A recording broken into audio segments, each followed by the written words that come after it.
I was born here in these mountains, out in eastern Tennessee, where the high trees can almost touch the sky. It's an ancient place, one where the hills are so old that the rivers have carved out dark and forbidden hollows for themselves.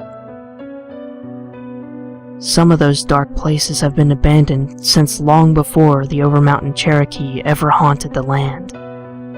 And frankly, they should stay that way. You might call it superstitious to have the fear of the deep woods that we do here. You might even link it back to some basic primate fear of the unknown. I don't think you could deny, though, that there are strange things you can remember that make you more than a little frightened of the irrational. Can't you recall a time you were driving down some deserted stretch of highway late at night and caught a glimpse of something that maybe, just maybe, wasn't a deer crossing the road ahead of you? Isn't there anything from the shadowy reaches of childhood's earliest memories that might not be as imaginary as you tell yourself that it is? We remember those things too, out in the forest late at night, or in one of those deep coves where the TVA lakes reach out into the hills. We can't afford to repress them so deeply. I recall, when I was maybe 3 years old, having an imaginary friend. I don't ever think that I gave him a name, but I remember him being more like a really big dog than a man. Beyond that, all I know is that he was very pale and very cold. My mom says that I would go out to play with him, just within the tree line. She says that she made me stop when she noticed that I wasn't alone. That much I'm sure happened. I'm not as sure about the teeth or the claws that I remember now in retrospect. I could have invented those. And I could have also invented the smell of dirt and rot. And how he asked me that last evening to go with him to play deeper in the woods, just before my mother called me back home. 10 years after the last time I ever played with my friend, I started middle school. Back then, I was in class with a girl and her brother. Their names were Jessica and Danny. I spent a lot of time with Danny and his sister. Sometimes all three of us would go out to play at Walter Lake, where there had been a public beach before it had to be shut down because of industrial runoff. We weren't supposed to leave that strip of beach. But one day, Danny and Jessica snuck off. I followed them into the woods for about 20 feet before I chickened out and turned back. I'm glad I was a chicken that day.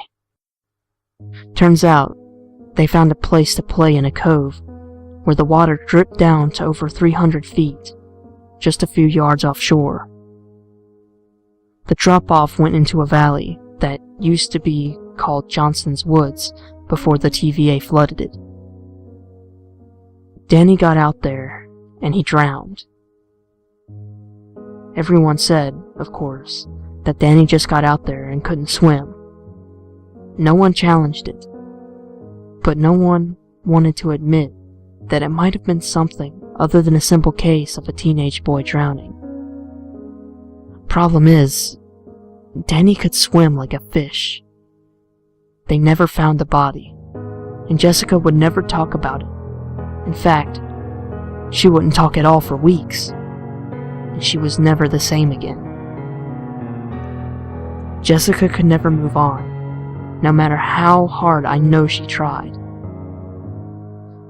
She grew up tall and sickly, probably never more than 90 pounds, and never healthier than a 2-week flu. They called it survivor's guilt.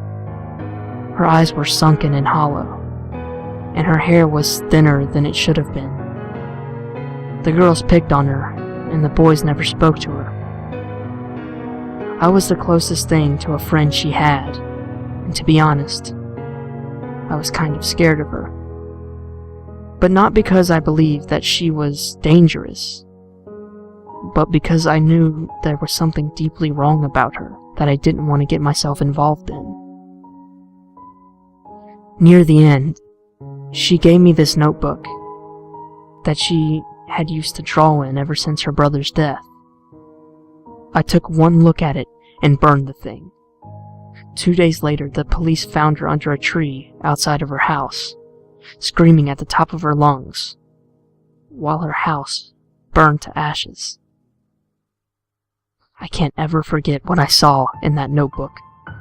Nothing can erase all that from my mind, and nothing can make me believe that a 90-pound girl could kill 2 adults without even having a murder weapon. Maybe I could erase it all from my mind. Maybe I could accept the story everyone else tells themselves, if it weren't for one thing that won't leave my mind.